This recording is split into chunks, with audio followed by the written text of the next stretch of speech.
Thank you all for coming. Welcome to INMED Partnerships for Children 20th Anniversary Celebration. We have a very special guest with us today, all the way from Brazil.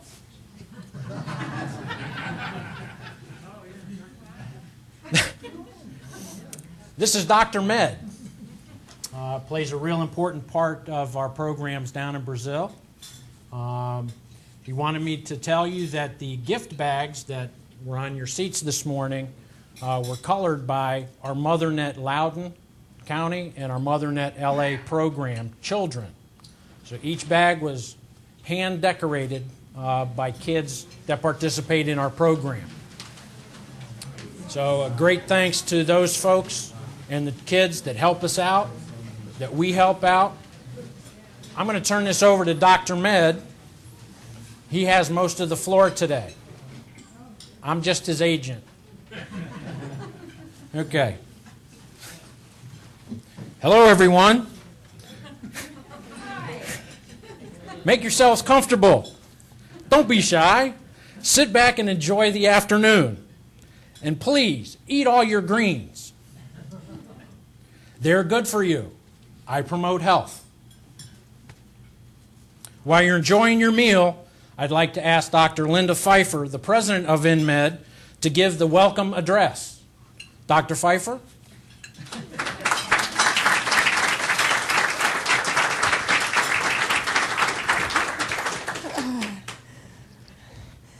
Don't you just hate to follow a puppet?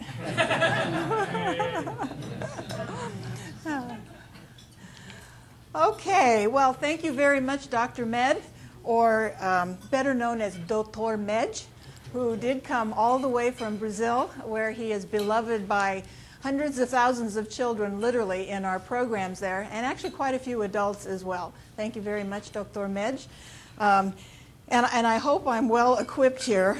Just before I came up, I was trying to practice the slides, and they didn't work because they said there was something about a remote mouse, a remote wireless mouse that got loose. So if any of you find him, please let me know. So somewhere there's a remote wireless mouse running around, but I hope this works.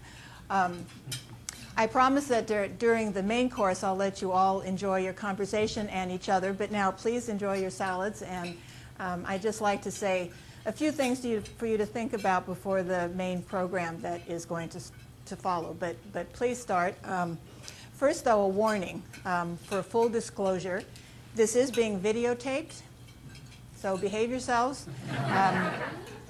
I know that there's a lot of political discussions going on, particularly this time of year and particularly in Washington. But if we could keep the throwing of food to a minimum, I think we'll all be happier with the results of the webcast that we plan for the days and weeks to come. So please. Can you see the screen okay? The light's down, I think. See that okay? We have a tall order in front of us today, charting the future for children and youth. And why are we focusing on the future in this day when we're here really to celebrate the past?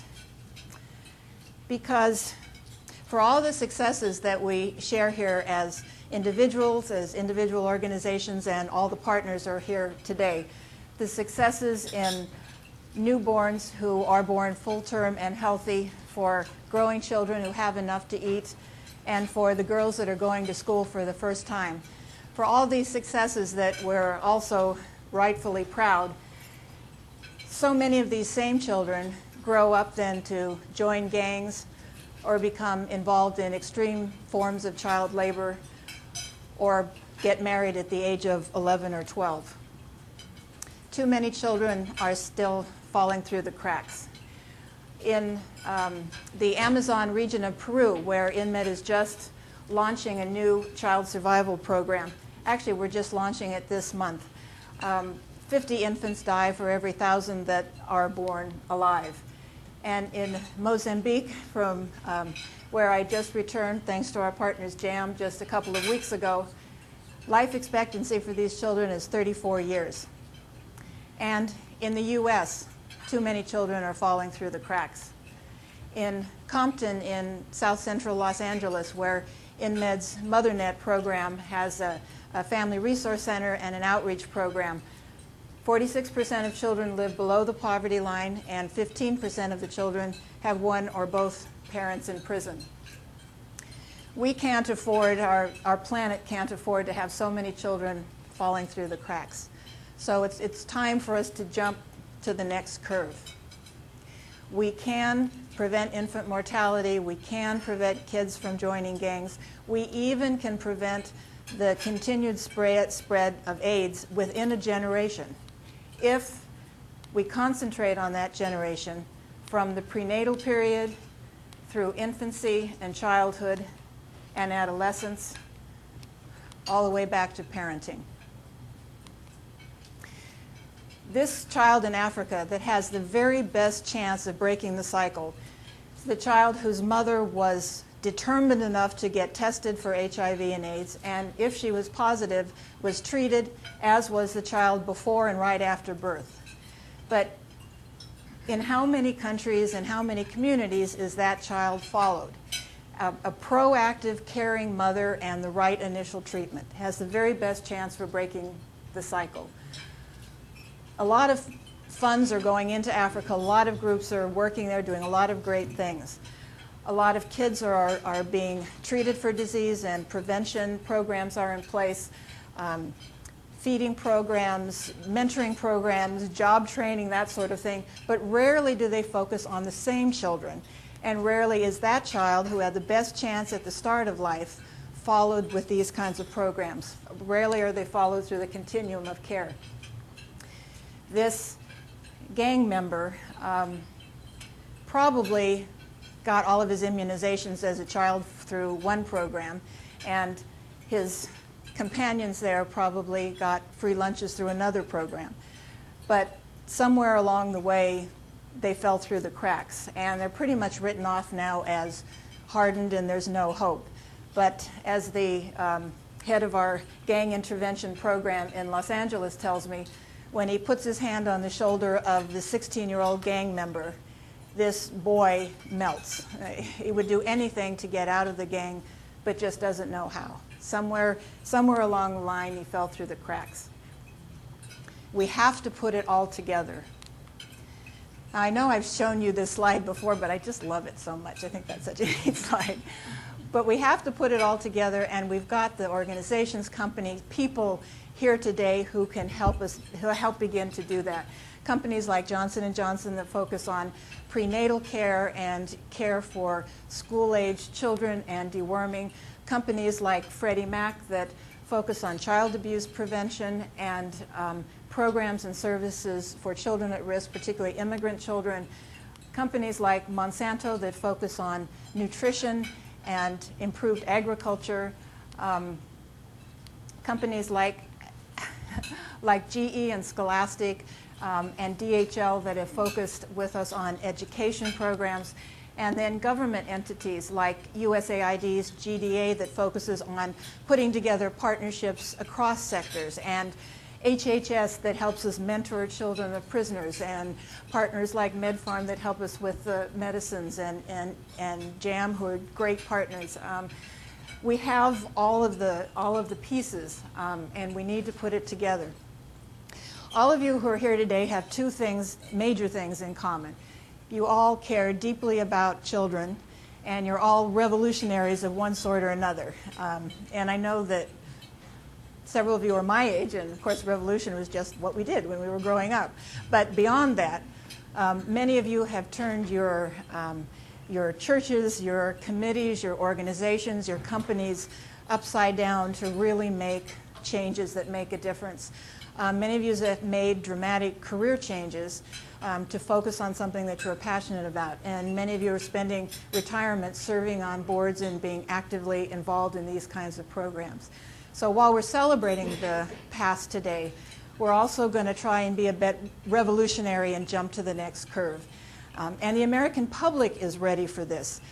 Thanks to GCI Group and Roper, a poll was conducted of the American people. And despite all the problems and all the competing priorities that we have now, over 80% said that it was extremely or very important to focus on these kinds of programs and charities that focus on it. Several of you were have been involved with INMED since its beginning. And it was the suffering of children without medical care or essential medicines that prompted the founding of INMED 20 years ago, as well as a focus on the power of partnerships. And it's a commitment and dedication today to make sure that children are followed, that children at risk don't fall through the cracks anywhere on their continuum to adulthood. We want to prevent the loss of these children anywhere along that path. Now you may think that I've got the wrong slide up here. But I want to talk about solutions. And funding is part of the solution, but only part, and it's very important that we use it effectively. One person I know very well likes to use the analogy that these days with all the resources, that if you throw enough of it, it being paint or mud depending on your point of view, at a wall, some of it will stick. Another colleague has a little bit different point of view in terms of inputs and outcomes. We need to eat like a bird and poop like an elephant. I was hoping to wait till you had more of your salads eaten before I got to that one,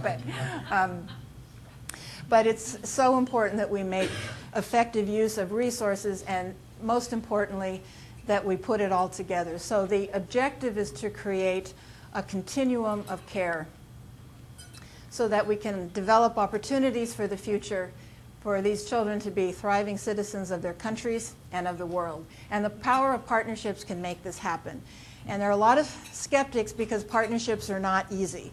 And the word has been used and abused over and over again. And it is something that's difficult, and a lot of people say, especially something so large as putting together the continuum of care, that partnerships are too difficult, they're too expensive, they can't work, it's just too hard, the time's not right.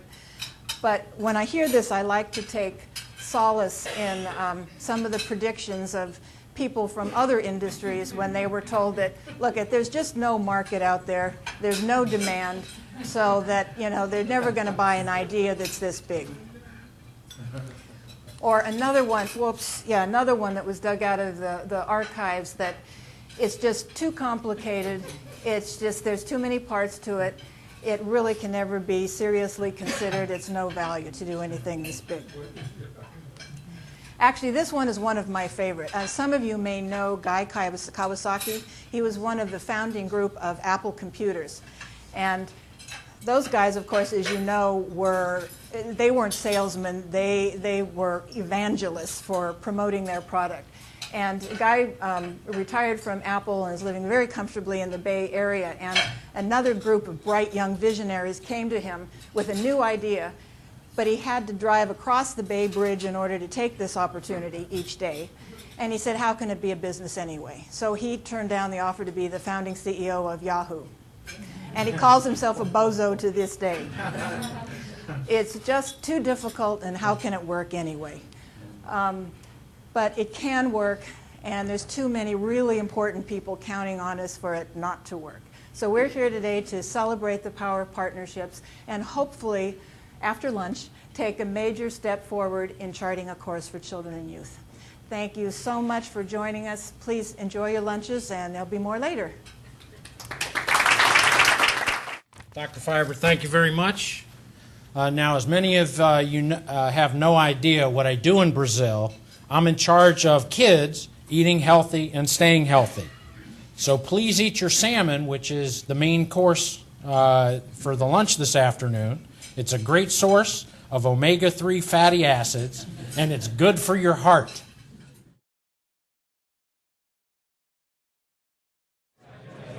Hello, ladies and gentlemen. This is Dr. Med again. Hope you had your fill of omega-3s.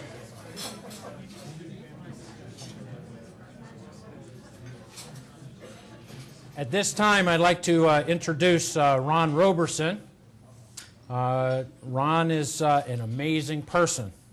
He's anchor for CNN Headline News, as presented to 4.5 million subscribers in California. Ron is a motivational speaker, educator, and the Southern Californian spokesperson for Time Warner. Ron has his own production company, Miracle Productions, which he is the producer and director. With Miracle Productions, he has worked with Whoopi Goldberg, Johnny Brown, Isaac Hayes, Chaka Khan, Ray Charles, and many more. He has produced and directed several ACE award-winning commercials and has an Emmy for a documentary called Gang Facts, What Every Parent Should Know. And he does short stories as well. In the field of sports, Ron has interviewed some of the top athletes, including baseball great Eric Davis, boxers Oscar De La Hoya, Paul Gonzalez, and Ken Norton, football stars Lester Hayes, Willie Gault, and Tony Dorsett. Ron is going to talk to us today about his personal experience. Ron, welcome. Thank you very much. I have been introduced not so long ago and not so far away from here by Al Gore, and also had the governor of California, Ronald Reagan at the time, to introduce me, but I've never been introduced by the dummy. I don't know if that's a step up or... But nevertheless, I'm glad to be here. Just excited. Thank you for that warm introduction. All those great things and all those things that are said, I'll more than likely be clearing the tables after everybody leaves and cleaning up behind you all. It doesn't mean anything to me. If I'm anything or accomplished anything, it's because people like yourself and others saw something in a poor little kid from Compton trying to make it, trying to do something for himself. So if I'm anything, it's because someone gave me a hand up, and someone said it earlier, instead of a handout. So I'm so thankful for being here today, and I just want to thank Linda Pfeiffer and also Katie Eilers for having me and being with me. And I just love Linda, Katie as well, but I love Linda. Once you've gotten a Pfeiffer hug, everything else just seems to be just... It's a real hug. You ever do that where people kind of half hug you and kind of half tap you, but a Pfeiffer hug goes a long way. So I'm so thankful for being here. And on behalf of Time Warner and CNN Headline News, we'd like to congratulate you all on your 20th anniversary. I call you guys like people that are up on the front lines, people on the front lines at work. It's one thing to sit back in an office and say you've done this and done that, but you all roll your sleeves up and you get dirty. And I watch the people in the Compton area, little Katie Eilers. She's little and kind of stands out in Compton. But, but they are doing a great work. And it was that intestinal fortitude, if you will, it was that spirit that they had that got me involved. Just give you a real quick little background about myself. The good thing about my upbringing was I was a military kid and traveled all over the world with my father and family to Germany, Japan, France, all over the world. And because of that, it allowed me to be comfortable around any types of people. I've always been the new kid on the block, and I had to make friends quickly and that type of thing. So that kind of helped me out early in life. The bad news is I was a tortured child. I was abused. My father would beat me unmercifully. One time almost close to death. And at a young age, I decided that I was going to go ahead and just run away and kind of get away from it all. And I did. And that led me to be raised in foster homes, seven to be exact. And the abuse continued. Even though these people were receiving money and funds to raise me, there was always a wall there that wouldn't allow me to love or to become attached with anybody. The food in the refrigerator was labeled, what I could eat and what I couldn't eat. And of course, they were eating a little higher on the hog than I was, but at night I would sneak in and go through the trash cans to try to find the scrappings to eat. So a very difficult childhood. And if anybody had the right to get a 12 gauge and a string of bullets and get up in a tower and just start shooting up a bunch of people, it would have been me. But somebody saw something in me, and somebody said, you can do better than that. I didn't have it. My mentors were pimps and different people who sold drugs in the streets, and They would tell me they told me things like, don't do what I'm doing. But yet they were driving the big cars and they had the fancy clothes and all of those type of things. But from time to time, I'd run into people in an effort to try to find myself. I wanted to belong to something. I joined every organization known to mankind to find a connection. In the 60s, I joined the Black Panther Party to kind of hang out with them and find out what they were all about. And when they started dying off, I figured that'd be a good time to leave. I joined the Black Muslims. I was Brother Ronald 14X, trying to find myself. And in Los Angeles, they shut up the mosque. And when they shut up the mosque, I was out the back door and said, that's it for me. I was a black nationalist with Mala Ron Karinga. And they were torturing people in the basement, so that's not a group I wanted. I got tired of being black after a while. And so what I decided to do was I joined up with Nisan Soshu, which was a Buddhist chant type thing. I was into synchronized breathing, transcendental meditation, into all different types of things, trying to find some place to belong to. Eventually, it ended up being drugs, and drugs led me to downtown Skid Row in Los Angeles, where after the drugs ran out and the money ran out, I was on the 10th floor of the Frontier Hotel, downtown Los Angeles, ready to commit suicide. There was nothing here for me. Nobody loved me. Nobody cared.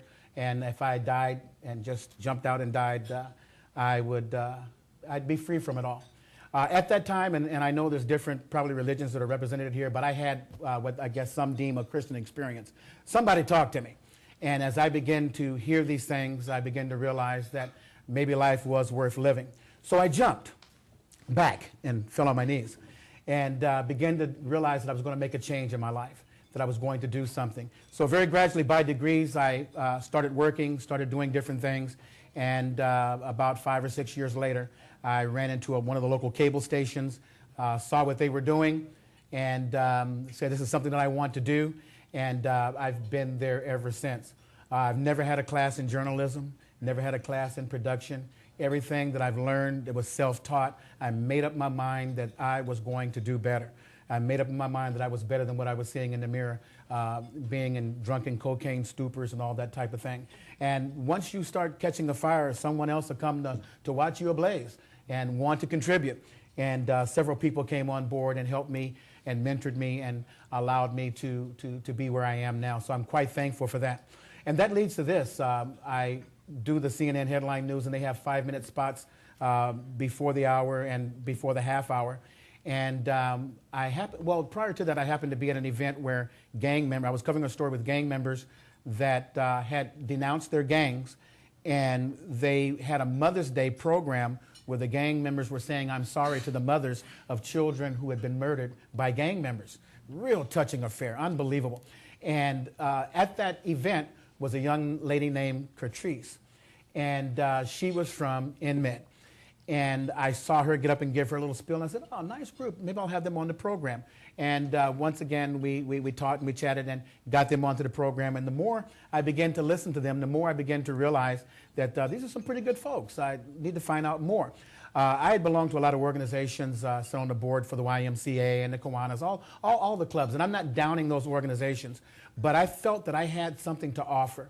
And I wanted to be able to put that into motion and into operation. And I just didn't want it to go anywhere. I didn't want it to fall on deaf ears. I wanted to be like INMED, roll up my sleeves, get down at the grassroots level, and make a difference. And when I began to listen to how they did things and what their perspective was, and even at the top, sometimes I can't join certain organizations because it gets a little fuzzy at the top. But when I met Linda and Thad, it was just like talking to common folks. I'm a common man. I didn't even know which salad fork to use. I kind of watched that. And, I noticed. But when just like that, just down home folks, and I felt loved and appreciated. And so I decided to be a mentor for their group. And so I have 2 mentees. One is Hispanic and one is African American. And I'm telling you, it has been absolutely life-changing. I actually had notes here, but I can't even go to the notes. I have to speak from the heart. These kids have changed. I think I've learned more from them than they have from me. I take the kids out separately out to different events, and I was sharing with Linda and Thad and some of the others. We went to an arena football game with one of the kids, very shy and introverted, wouldn't talk much. These are kids who have parents that are incarcerated. And if we don't do something about those kids, they become the next offenders. And so I felt right at home with this child. And some of them try to be hard and tough, but man, I heard someone say just laid a shoulder on one and they just melt. All they're looking for is somebody to care, looking for somebody to believe in them, somebody that they can be accountable to. And as it would have it, a shot in a million. The ball in the Arena Football League, when you kick the football, if the football goes out of bounds and into the stands, you get to keep the ball. And lo and behold, a ball was kicked. And I mean, it must have been going like in slow motion, like you can't blow this, you can't blow this. And it was coming and coming. And sure enough, it hit my hands because my thought was, if I can give this ball to this kid, this would break that hard, husky nature and really have him to really latch on. And the ball was coming and coming, and it hit me. Back in the day, I was a pretty good football player. I was short, but I was good and quick. And the ball came and hit me right in the fingertips. And I guess I must have got caught up in the moment or what have you, and it fell. I don't know if I slipped in some popcorn or something on the floor. Something happened. I should have caught that ball. And it fell back in the stands. And the player saw what happened and came over and gave me the ball. And then they had the big Jumbotron thing going where everybody in the arena can see it. And I got the ball and handed it to the kid. And, right, that's what everybody in the arena was saying, And so, and that was the ice that just broke right then and there with me and this kid. The kid opened up and began to tell me about his problems and what he's thinking about it as it relates to his father being in jail. And I learned what a mentor was. I thought I had to be a surrogate father. I thought it was going to cost me a lot of money, but no, it's just being there. Sometimes it's just a phone call. Sometimes it's just saying, hey, let's go get a soda, those type of things. And so it's been absolutely life-changing for me. And as I come to a close, one of the greatest things that has happened now, and this I will read, INMED has just gotten a grant for the city of Compton. And it got funded by the Office of Juvenile Justice and Delinquency Prevention. And I am so excited about this because now we get to deal with gangbangers. Everybody can't do this. This is not everybody's calling, but it's mine. And I believe that through INMED, that I'll be able to really, not just me, but with their help, be able to really make a difference in these young people. Sometimes it's the firstest with the mostest.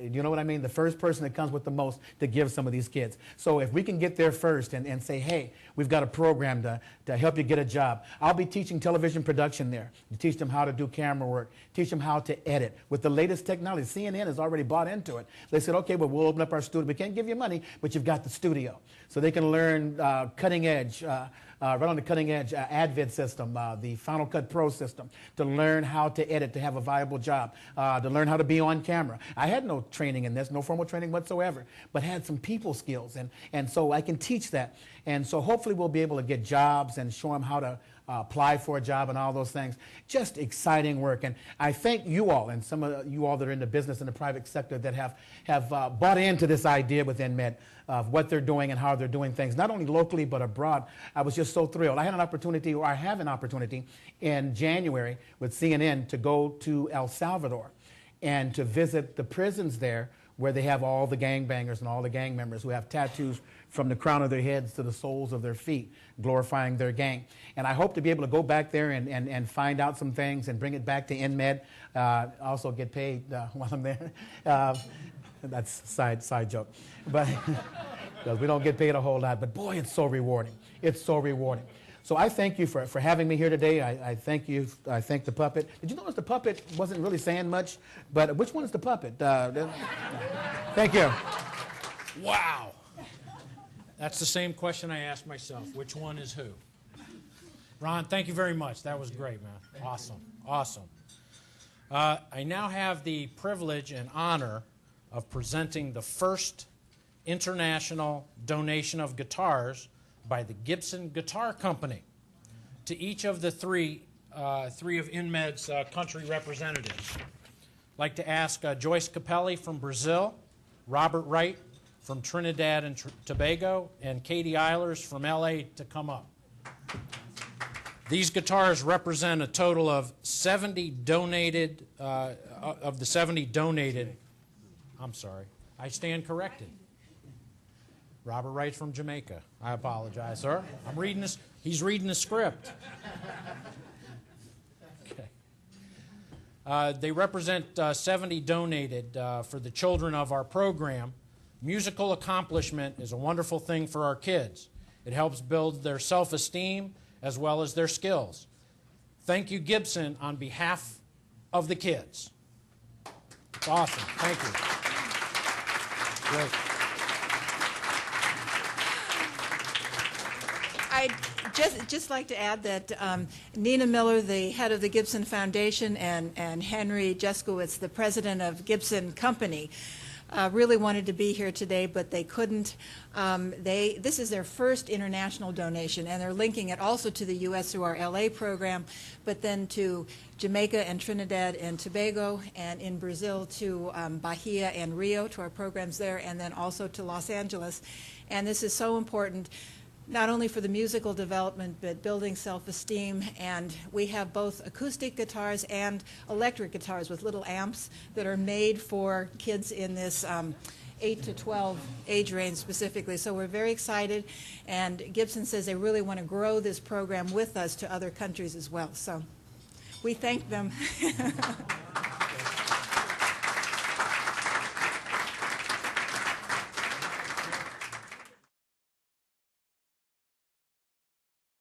Okay, we are going to hold this panel discussion to the theme of charting the course for the present and future generation of children.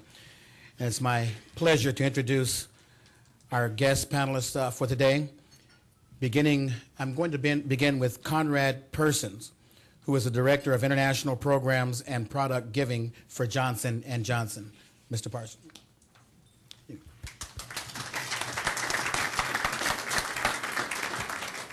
Next, we have Mr. Jim Thompson, who is the Deputy Director for the Office of Global Development Alliances of the United States Agency for International Development.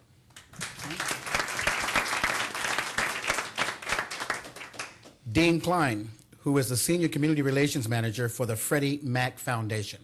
Sorry. And finally, Dr. Thad M. Jackson, Executive Vice President, INMED Partnership for Children. Okay, and we have a few questions that we're going to give to you right off the bat, and also at the conclusion of this discussion, we will also have a Q&A from the audience if you so desire. We're going to ask, gentlemen, that as we ask these questions, if you could limit your responses to 3 minutes, if you will, and I know it's difficult, but 3 minutes if you would, and we want everyone to have an opportunity to participate. We are going to start off with, if you would, gentlemen, please provide an example of successful public or private collaborations from your organization or corporation's experience. If I can go first, I have to start by talking about INMED, because that would be the natural thing. But we've had a 14-year partnership with INMED in Brazil around the idea of what started as an idea of child deworming. I mean, intestinal parasites are a serious problem for children, but INMED took that to a level that we really could not conceive of 14 years ago. That had to do with the whole idea of using a medication for deworming, because that's something that parents understand, as a way to attract parents into a system of health education, and using children as educators of parents. And that's been an exciting development, and it's something that has guided us to the point where we now are engaged in building a much larger deworming program that will serve children in many countries.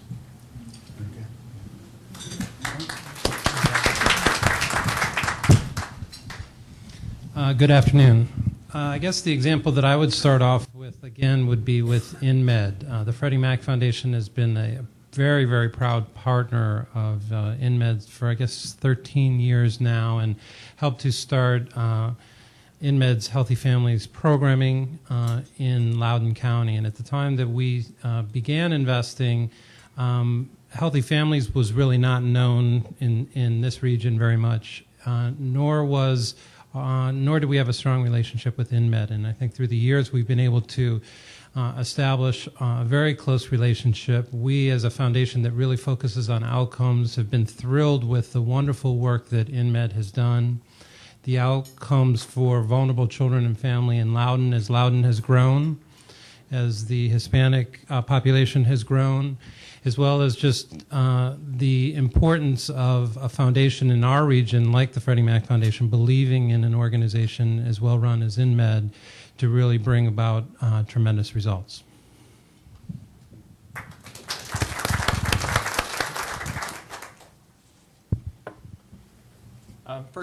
Is this on? Yes. Okay. First, I'd like to say congratulations for your 20-year anniversary. This is very exciting, and thank you for inviting me to come and speak today. We also have a wonderful partnership with INMED called Horta Brazil, which is a program in Brazil that maybe many of you are familiar with in this room. And I certainly don't want to go into the depths and details of the program because the director of the program is sitting over here at this table, and if I say anything wrong, I'm sure I'll hear about it later.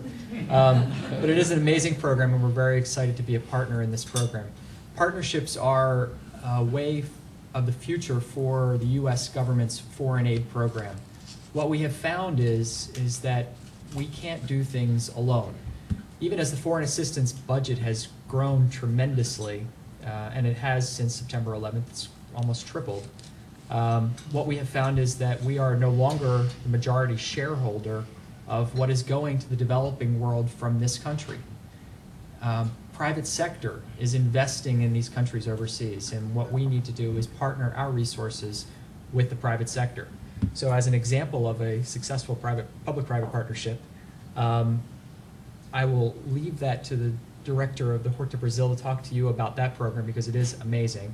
What I'd like to talk to you just for a second about is something new that we've just done called play pumps. This is a small program that has been sponsored by the Case Foundation. Has anyone here heard of AOL? Steve Case used to be the head of AOL, created a foundation and has used their resources to fund this a number of programs with us, but in this one we're working on something called play pumps. And what it is, basically, it's a merry-go-round that they're putting up in schools, and the kids can play on the merry-go-round.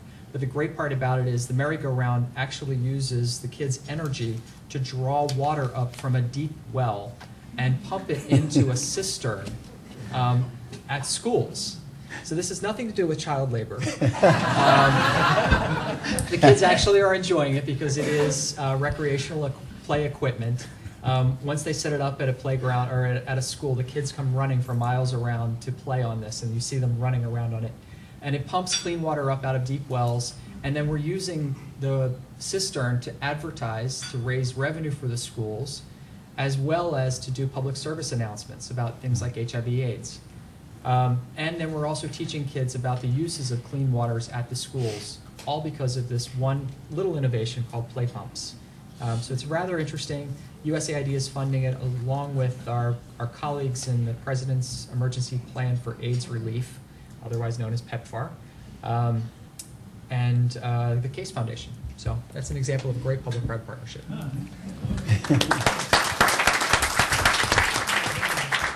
Well, I'm afraid they've stole some of my thunder here as we went along, but I would like to stick with the Horta Brazil program because I think it is a classical example of how partnerships can be put together. And we started actually, as Conrad said, we started with J&J because we realized that even though the children were being fed in schools, that the parasites were getting 25% of the calories that were going into them. And so on that basis, we built a whole education program, and we also began to realize that we needed to change the diet of the children because they were getting fed by their local governments, but they didn't have vegetables and a balanced diet. So we went to GDA and talked to them about a concept where we could get our partners together and build on that. And so with the help of J&J and Monsanto, the two of them immediately signed on, and we were able then to go to our other partners and get them to sign on. So that in the end we had Monsanto, J&J, El Paso, and shortly after that General Electric came in, and then we had several local companies come on board with the program, and then we were able to go back to GDA and they matched the funding that we did, and we were able to build a program. This program spread much further than we ever thought it would, because we were dealing mainly with the schools, teaching the kids how to plant, and they got a big kick out of growing vegetables. Most of them didn't like vegetables, but if they grow them, they'll eat them, you know. So and we thought that this was a great program, but what we also found was that the mothers were extremely interested in what was going on. So now the garden programs have now expanded into the homes of the children. So again, it's a technique where the children are teaching the parents about education and health and nutrition. So I think this is a classic example of partnership. Thank you. Thank you. Next question. Please address the role of nonprofit organizations in relation to your organization or corporation. Just how important are the nonprofits to you? But nonprofit organizations are tremendously important to corporate funders, because one has to recognize that you can't be great at everything. And sometimes if you're very good at earning a profit, that doesn't mean you're very good at reaching everyone on this earth. I mean, if you take a look at the typical pyramid of development, you'll find that most corporations are very poor at reaching the bottom 2/3 of that pyramid. To give an example from Johnson & Johnson's recent history, is we have a product which we developed for oral candidiasis. Now, those of you who've raised children may have heard of thrush. I went through that. The thing about thrush is that it's not a serious problem for people who are in good health, but for people who have compromised immune systems, it's a terrible problem. It means that one has severe pain when trying to eat and drink, and the mouth becomes filled with sores, and that causes a person to dehydrate and waste away. Well, we had developed a great little product for this, but it had no commercial development, no commercial potential, because it really is appealing to the people at the bottom of that pyramid.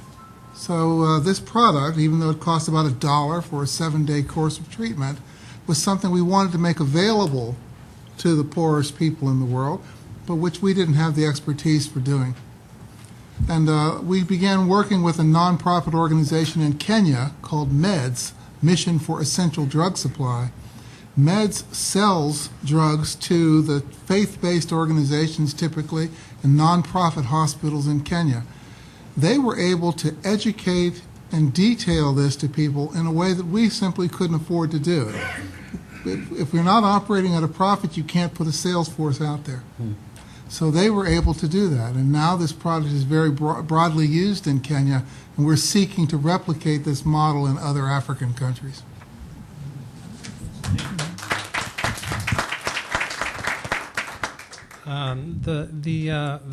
When sort of looking at how the Freddie Mac Foundation looks at nonprofits, it's sort of on various levels. Number one, the foundation works with well over 250 nonprofit organizations each year. And I think the foundation relies on several things when we invest in nonprofits. We understand the nonprofits truly are, most of the time, the entities that really are identifying need.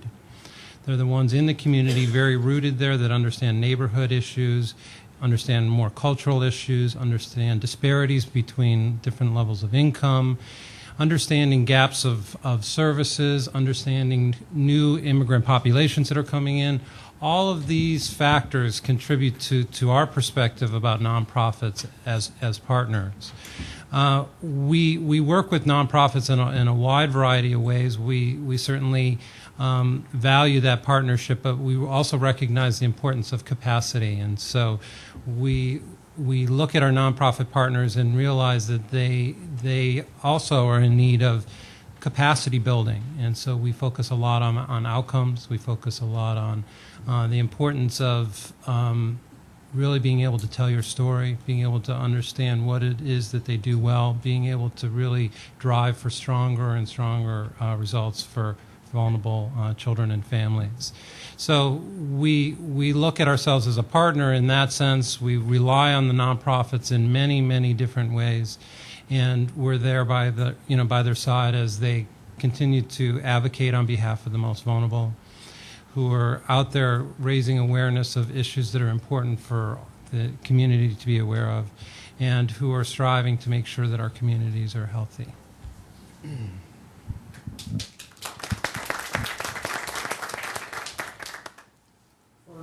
For USAID, for the government in general, in operating our foreign aid program, nonprofits are the backbone of what we do. And I say what we do, it's really what they do. Back in the day, before my time, USAID used to actually carry out the work on the ground. We had staff when we were involved in Vietnam. We had staff on the ground. We had thousands upon people working in doing development programs. With cutbacks and the end of government as we know it, those days are long since behind us. We contract out basically everything that USAID does. 80% of the foreign assistance dollars goes through either our contractors or our grantees. And of the work that we do, 50% of the funding that we spend goes through not-for-profit organizations. And it's an important factor for us because these not-for-profits, as was said, they are the ones who are the grassroots. They are the ones who are out doing the work in the developing communities. They're the ones who know the people on the ground and know what needs to be done. So it's their ideas, it's their creativity that we're tapping into, and it's their programs. We are but one sponsor to their programs, and we co-sponsor these programs with other organizations. And the other thing that we love about not-for-profits is they have really low overhead. That's great. They're committed to their programs, and they don't cost a fortune for the government. So it's a great way of getting our maximum amount of our taxpayers' benefits. So.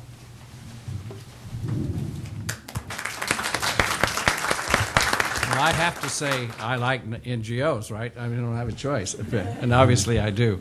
And Linda talked earlier about the holistic approach to care for children and the development of children.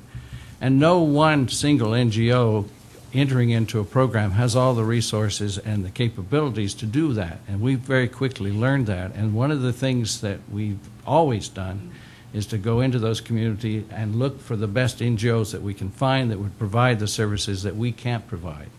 And we've done that in Los Angeles and in Loudoun County with the support of Freddie Mac and others to help us build that infrastructure. And Katie, particularly in Los Angeles, has developed a whole network of NGOs. They were not organized in the city of Compton at the time. And she's pulled all those people together so that there is a bundle of resources that we can all tap into and as a group also apply for grants and other things. So even though we're an NGO, partnerships are very, very important.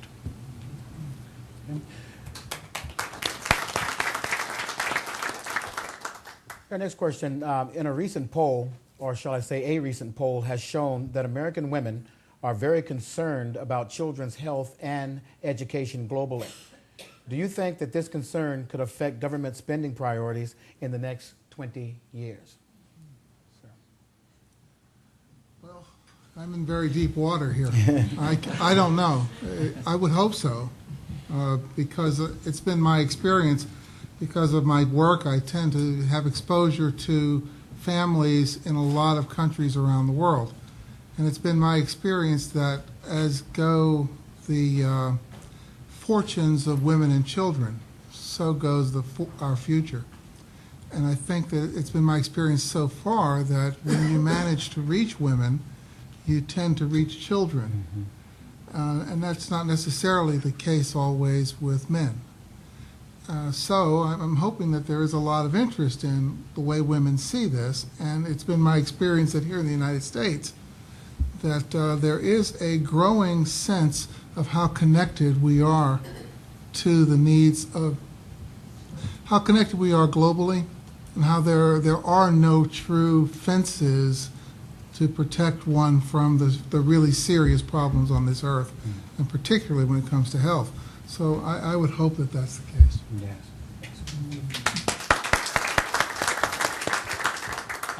I would echo those comments, but I would also mention that I really feel like that the poll and information, we invest in a lot of different public awareness efforts, whether it be child abuse, neglect, foster care and adoption, for vulnerable children and families. And one of the key elements that we have found is really being able to paint the picture, being able to really give very direct and local and or specific examples that really are going to motivate not only elected officials, but general individuals within communities, maybe where there has been resistance to change and or resistance to really prioritizing children and their well-being. So I think that the information is certainly very critical. I would also say the hands-on, the direct leadership within communities will really help to impact that and hopefully move that forward.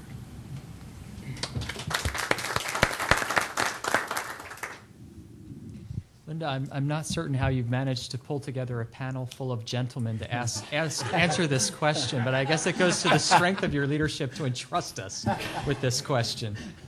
For USAID, the role of women is extremely important. I can't really speak to what American women feel and how it's going to influence our politics, but the role of women, we recognize it around the world as being key to our success in doing our programs. When we invest in farmers, what we're finding is farmers around the world are often women, largely women. When you want to make a difference on the ground in a program, you talk with the mothers, because the mothers have the resources. The mothers should have the resources to grow the family. One of our programs I want to mention in particular is our work with Sesame Street. Everyone here heard of Sesame Street? I grew up with it. And it was part of my history. So I was pleased to learn that it is a big part of USAID's history as well. We've taken Sesame Street around the world in places like South Africa. My friend Isaac in here probably doesn't even know that USAID's GDA is the sponsor of Sesame Street. It's brought to you by Sesame Street. We also have taken it. We've taken it to India, Bangladesh, Macedonia, Russia, and Egypt. In Egypt, we found that mothers are sitting at home with their children watching the television program. Millions of Egyptian women are watching this television program. So we've included women's empowerment messages in the Sesame Street program because we know that that's an important factor. So for us, women are the key to our success within our development programs.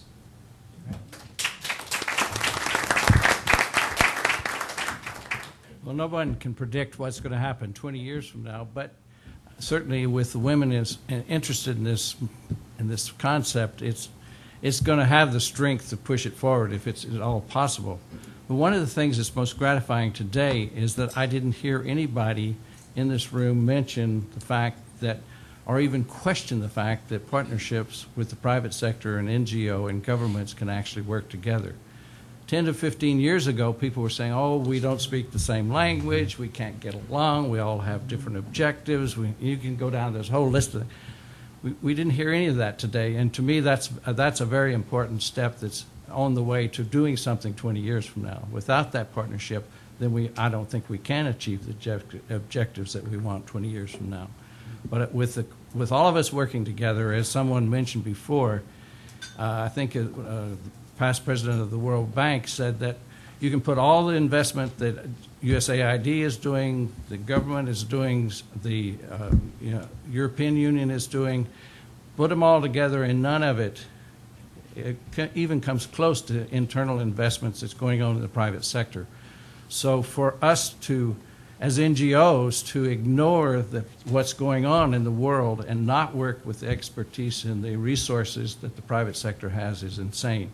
And I'm glad to see that that message is now in the community, and that you'll find very few people now that oppose that. And I think this is a very, very important step forward. Great.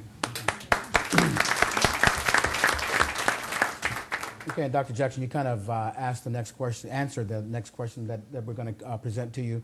But I'd like to get some examples of what we're going to ask you now. Also, I'd like to remind you that after this question, there's a microphone right in the center of the room there. If you have any questions that you'd like to ask our panelists or to make a statement, if you will, that would be your microphone, and we're going to do that right after this question. And the question is, do you believe that the public-private partnerships with common goals can have an lasting effect on policy? And of course, I've kind of heard some of that already, but can we get some examples, if you will? I believe it can have an effect on, these things can have an effect on policy, particularly when they have to do with raising awareness or educating. To give an example of this, Johnson & Johnson has had a long history of supporting Head Start. And we're great believers in Head Start as a vehicle for serving the nation's poorest children by serving their families.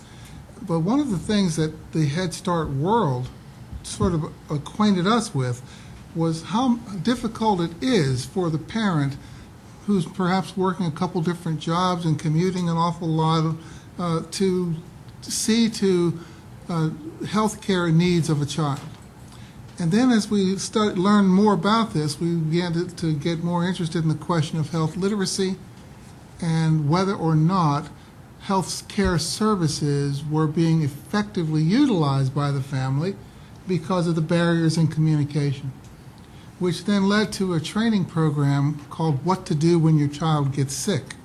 And this whole program is about teaching parents in the course of an evening about fevers, about rashes, about diarrhea, etc., so that the parent understands the basics of a child's most common illnesses. And they learn other things like using a thermometer, a digital thermometer, so they are able to report to a doctor with data that's a bit more useful to a physician.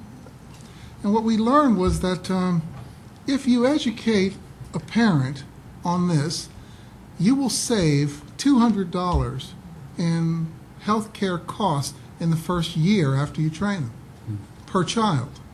That is that the child's getting better care because they're getting the right kind of monitoring, but the person is using the healthcare system resources more effectively and more wisely.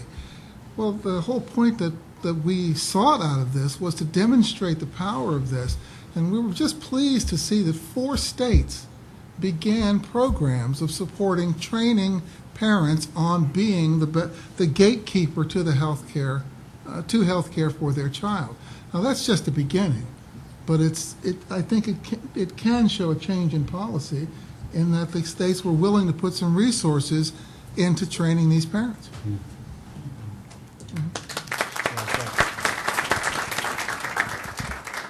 I guess I'd like to just share an example that the foundation has been invested in, and it's called Wednesday's Child. Many of you may be aware of our programming here locally here.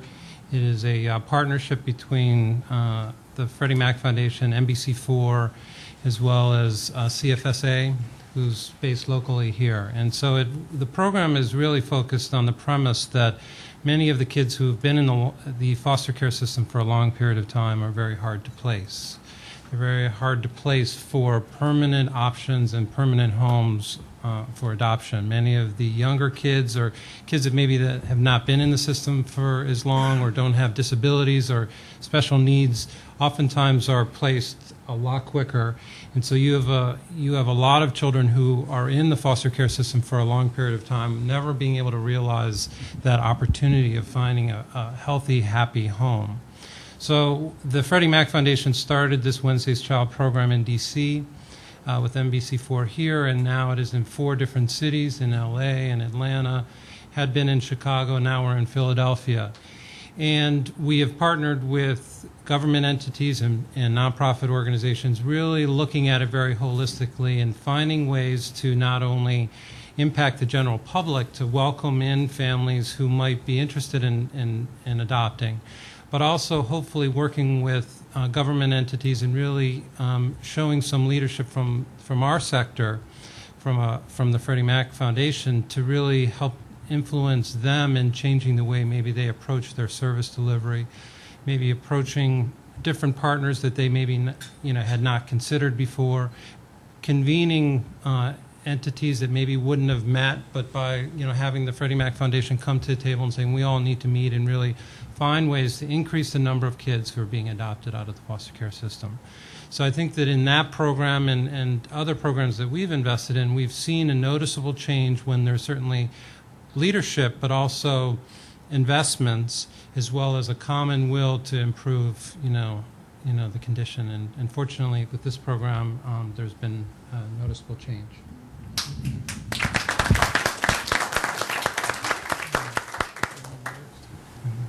It's a very interesting question, and it's sort of my bread and butter, so I'm hoping that it's sticking around as part of our policy. GDA, this Global Development Alliance project that I work on, for USAID has been around now for 5 years. We have created over 400 partnerships. We've put up $1.4 billion of your taxpayer resources. We have leveraged $4.6 billion worth of partner resources, including contributions made by foundations, companies, as well as NGO resources that are coming to the table as well. We're seeing this adopted by our fellow partners in government. The State Department is investing now in public-private partnerships. They think this is a great idea. They're all about doing it.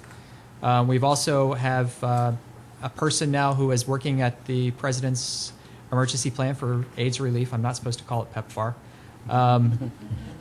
And I didn't. There's a person there named British Robinson, and she is a public-private alliance builder.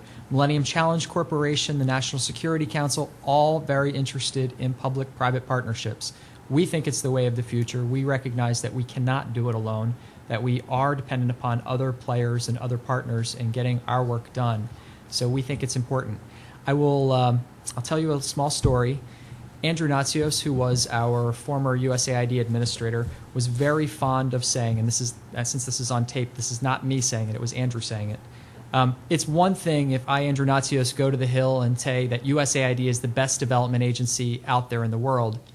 It's another thing if Chevron Texaco walks in to the Hill and says that USAID is the best development agency. It carries a lot more weight when our partners are carrying our message for us. And we've been working with these companies, and they are interested in foreign development. They see it, these are their markets, these are their future markets, and we're working with them to help develop those markets and bring them into places that they wouldn't go otherwise. So we think it does have an effect, and a lasting effect on public policy.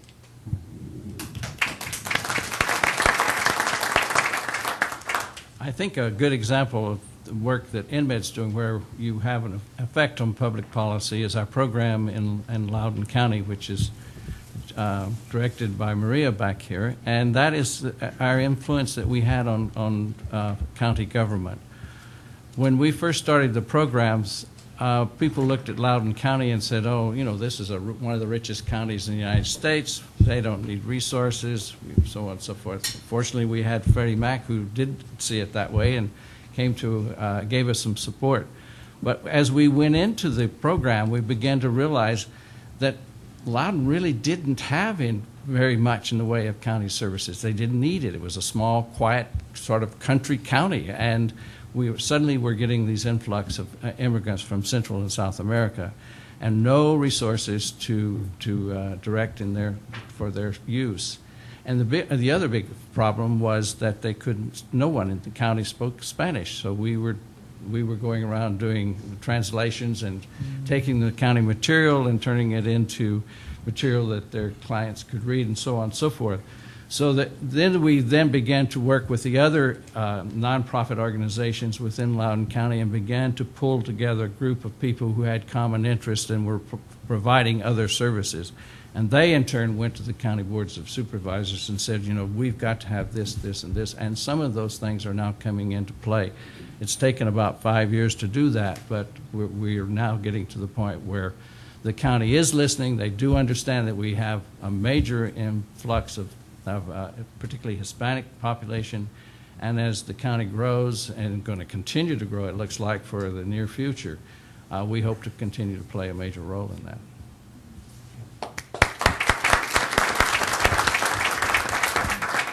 Okay, at this time we're going to invite the audience to become a part of all of this, and if you would, just go to the microphone there and you can ask what you will of our panelists, and I'm sure someone will have an answer for you, or you might want to make a statement. What distinguishes a really excellent nonprofit partner or a really excellent NGO partner from somebody that maybe you're a little so-so about? I can certainly start.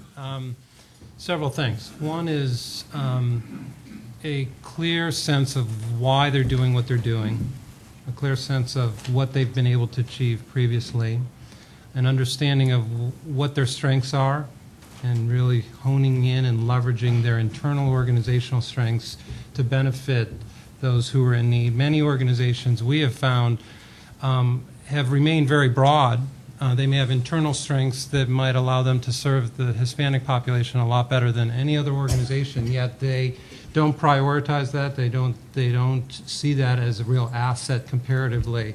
And so I think that a true understanding of what the organization's strengths are is really important.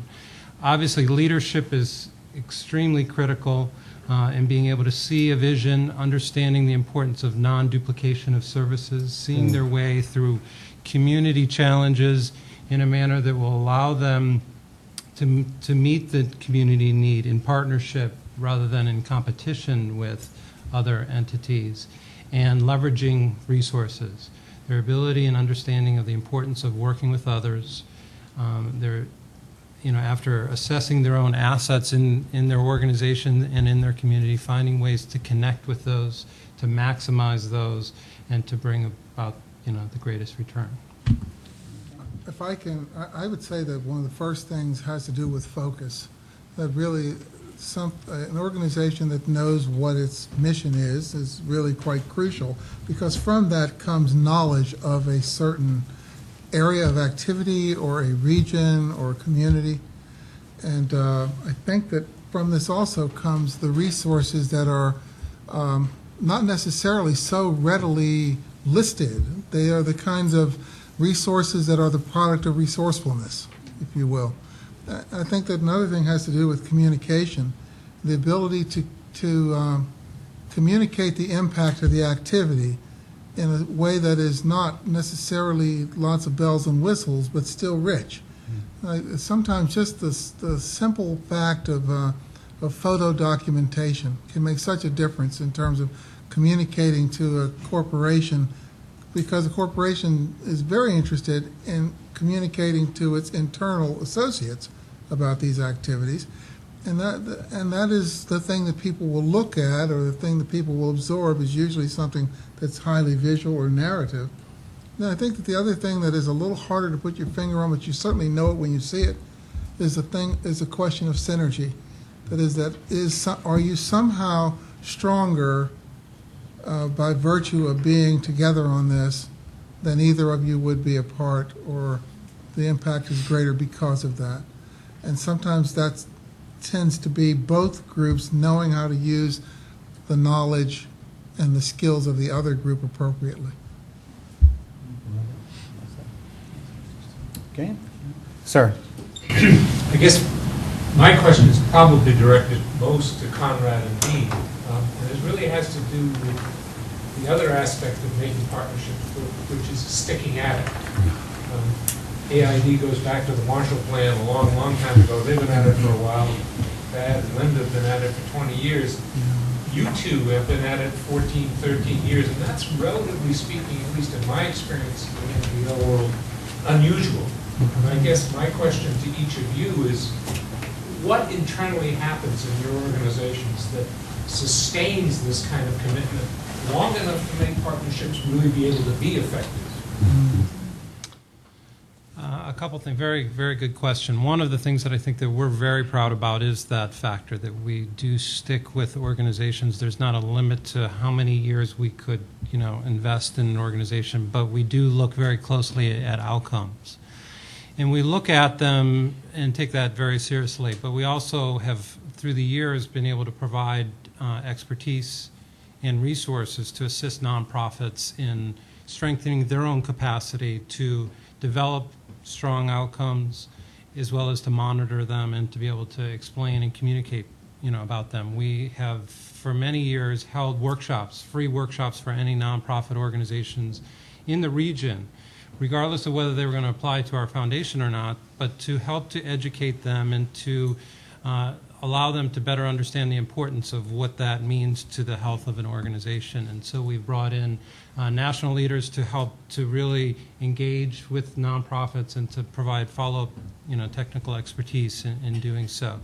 The second piece is, as a company, the foundation has really tried to leverage the resources that they had available in the areas of any expertise in marketing and communication and other things like that that have helped to strengthen the grantees that we might have invested in. And so I think that the combination of those two things, I think, have served us well as, a real sense of detail in terms of what the organizations are doing and really being mindful of the challenges that they face on a day-to-day basis and being nimble as we expect nonprofits to be nimble. I would point to three things. I think that from a foundation standpoint,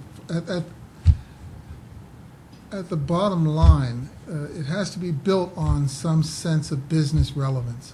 I don't mean a commercial driver, or though there are some very fine programs that are cause-related marketing or are clearly meant to drive sales, but I think it has to be business relevant at a more fundamental level.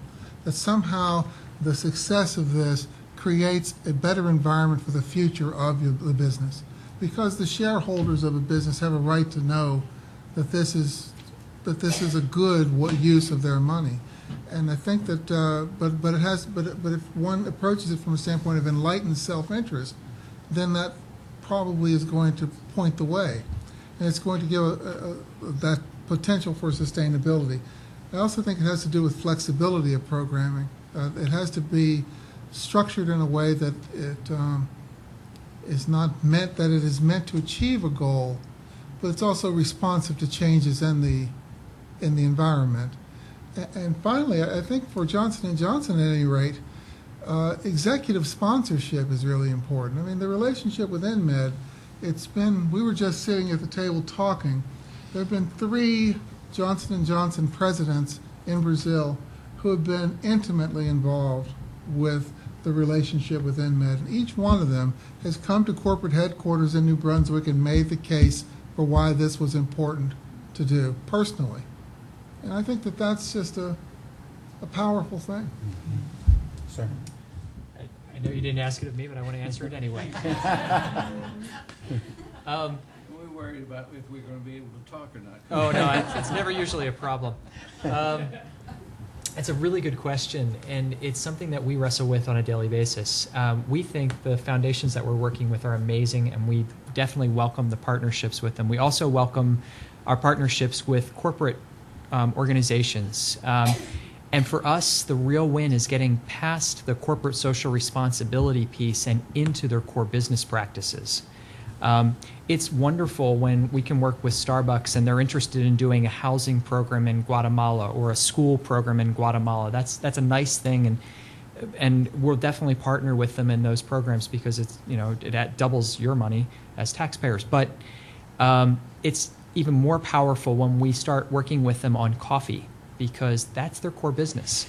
And when we work with Starbucks on coffee, as we did in Rwanda, Starbucks put a little bit of money into the Rwanda coffee project that we were working on. USAID did coffee projects through non-governmental organizations and contractors in Rwanda for 10 years, trying to revive the coffee industry.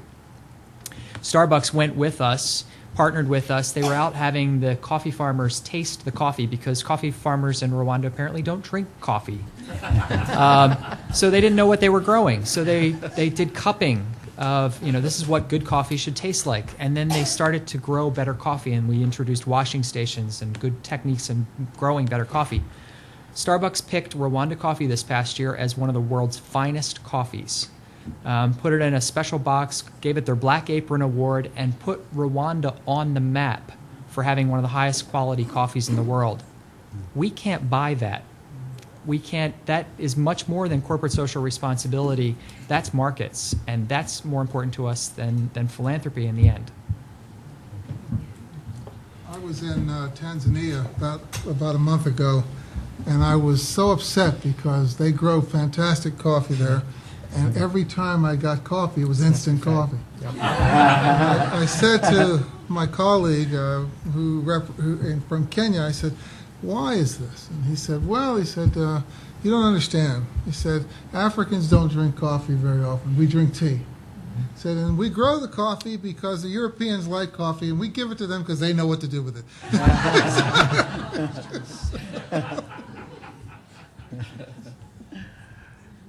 Sir, if you would. Hi, I'm Sam Worthington. I run an organization called Interaction, which is the largest alliance of international nonprofits in this country. INMED's a member, and I wanted to, as we acknowledge your 20 years, to celebrate the type of leadership that INMED has had as part of the alliance of international nonprofits in this country, bringing, in essence, billions of dollars in American donations and taxpayers' money around the world. And my question is really around the issue of leadership, because INMED had walked a path of partnering with corporations, which for the nonprofit sector, the rhetoric has now changed. But there's a difference between rhetoric and actually walking the path and being able to establish these types of partnerships. And Linda is a natural leader within our community in getting that message out. What ways can you help an organization like INMED get the message out to the nonprofit sector that these types of approaches are their future? I would love to speak on that. First off, I'm not shy, and I will come to any conference that you want to have interaction. I would love to come to interaction and talk to your members about public-private partnerships. We think it is a way of the future and a way forward. We're seeing uptake amongst many of the non-governmental organizations that we work with. They're creating public-private alliance units within the organizations. They're creating staff that will go door to door and speak the corporate language, which is very different than development language or non-governmental organization language. We think it's very exciting and a highly exciting field to work in. It's becoming, in and of itself, its own field. Next week in New York is the conference, the Business for Social Responsibility Conference, attended by thousands of people, attended by many non-governmental organizations trying to make connections with corporations. So we think it's a great place to do that, and if you ever want to have me come speak, I'm glad to do it. I would like to say that that companies spend a great deal of money on internal communications, and that's one of the great things about the relationship Johnson & Johnson has had with INMED, is that we've been able to use the stories, the photos, the video, et cetera, for internal communication. And I believe that is something that it really makes me happy when I see companies that they do an annual report and they make sure they take the time to tell this sort of story. But that isn't always fashionable to do. Sometimes it's, especially when times are a little hard, people kind of want that annual report to be the shirt sleeve rolled up CEO kind of picture on it, you know, and as opposed to the commitment the kinds of commitment you're talking about. But I believe that's an important way that we can help. Sir. I just wanted to make a comment about our really a plea for continuing support from both government-sponsored entities as well as from foundations. And the reason is this, and I'm struck to make the point by the very accurate comment of the previous president of the World Bank, who said that the amount of private sector money going to developing countries just dwarfs everything of either bilateral aid, multilateral aid, foundations, all put together. But the problem was that most, 80 to 85% of that private sector money is going into four fields. It's going into telecommunications, textiles, investments in information technology, and obviously energy, natural gas, oil pipelines, and commodity extraction. Secondly, it is very concentrated. That is the private sector funded into China, India, and in this hemisphere, Mexico and Brazil. As a result, or not as a result, as obvious when you see that narrowness of where the funds are coming from in the private sector, there's very little from the private sector going for, say, education, because it's not a cash flow item. And there's very little going into health, except for the drug companies, who have a potential, understandable market. And there's very little going into Africa, or from the private sector, or for some poor areas in South Asia, apart from India. That leaves, therefore, for partnership purposes, government and/or foundation support, because those are the only ones so far which appear to be willing to address problems of either hardcore poverty in certain countries or areas of education and health. Now, recently, some private sector profit-making companies have opened up 20 to 30 universities throughout the world, but that is higher education level, not elementary. So my short request is to, let's not think the private sector can do it all or is doing it all. They're under enormous pressures, as you say, from stockholders, and it's very difficult to find, as Jim points out, those particular areas in which they can say to their stockholders, look, there may be some upfront expenses which we have, but which will over time produce some potential profit, and particularly difficult in the areas of education and health, which just don't generate visible cash flow.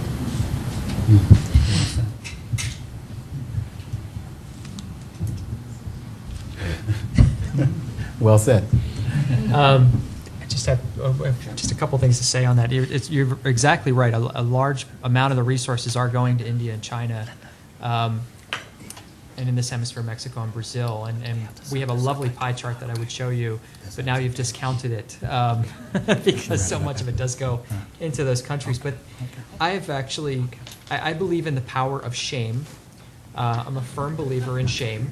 I have told all of our education officers within USAID that if you are not out getting a dollar match for every dollar that we're spending, you should be ashamed of yourself, because it is not, a single day does not come by that a company or a foundation comes to us and says that we are interested in education. So we have tried and we have done a tremendous amount in education programs around the world. In Africa, on higher education, we're working with Cisco Systems. We also took Cisco to Afghanistan. No one right now is operating on Cisco's platform in Afghanistan. Not likely.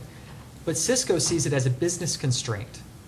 If people don't know how to use a computer, if people don't know what the internet is, they're not going to be demanding the internet and Cisco's products. So they're building with us the case for having internet capabilities in Afghanistan. And they're building the demand. So we're partnering with them, creating learning academies across Afghanistan. And we've done this learning academy approach all throughout Africa as well, and in Southeast Asia. In health, you're right on the money. It's very difficult to find great partners in health. But as I was telling someone earlier, USAID used to be the world's largest donor in healthcare. And we woke up that one fateful morning and we found ourselves to be number 2, behind the Gates Foundation. So for us, it was the need was there to say we need to do business in a different way. We need to recognize new partners on the ground. And the Gates Foundation is a good partner and one that we've worked closely with on a number of initiatives. And as to your comment about Africa, it's funny. As budgets shrink, people become more creative because they have to make do with less, and they want to show that they're actually able to accomplish things, and they also want to justify having a job.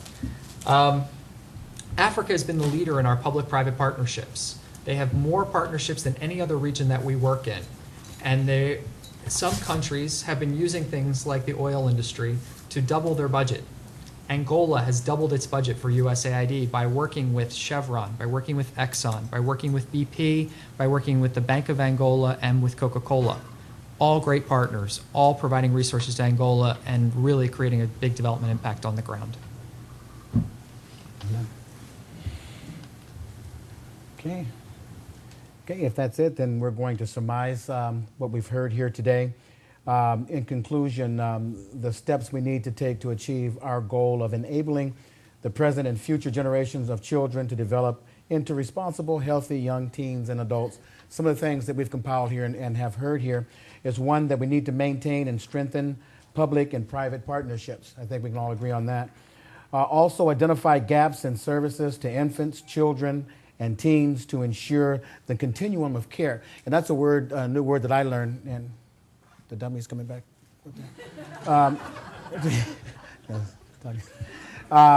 Continuum, to make sure that these programs continue to give the care that they've been giving. Also to ensure the sustainability of all our activities. Also help to bring about policy change through evaluation and research. And then finally, spotlight important issues and bring them to the forefront of public attention. Gentlemen, thank you so very much. You've been quite informative. Thank you. And thank you very much for this opportunity. Thank you very much. Thank you, everyone. I think pretty much everything has been said today. I just appreciate so much all of you being here to celebrate our 20th anniversary, but most importantly to look at the future. And again, I think we have the people here that need to be here to help spread the message and work together to really create that continuum of care for kids. Thank you so much to the board of directors of INMED, to the staff, a lot of wonderful people who made this all happen, make all the programs happen, and all of our partners here today. So thank you so much. We wanted to allow a few minutes, because you're at separate tables, to have time for people to talk with each other. I'm not sure our GDA person even knows that the former president of Sesame Street is sitting in the next table right there. I didn't know that, and I'm sure there's several more of these things. So please. So thank you all very, very much, and please enjoy the rest of the afternoon and each other. Thank you.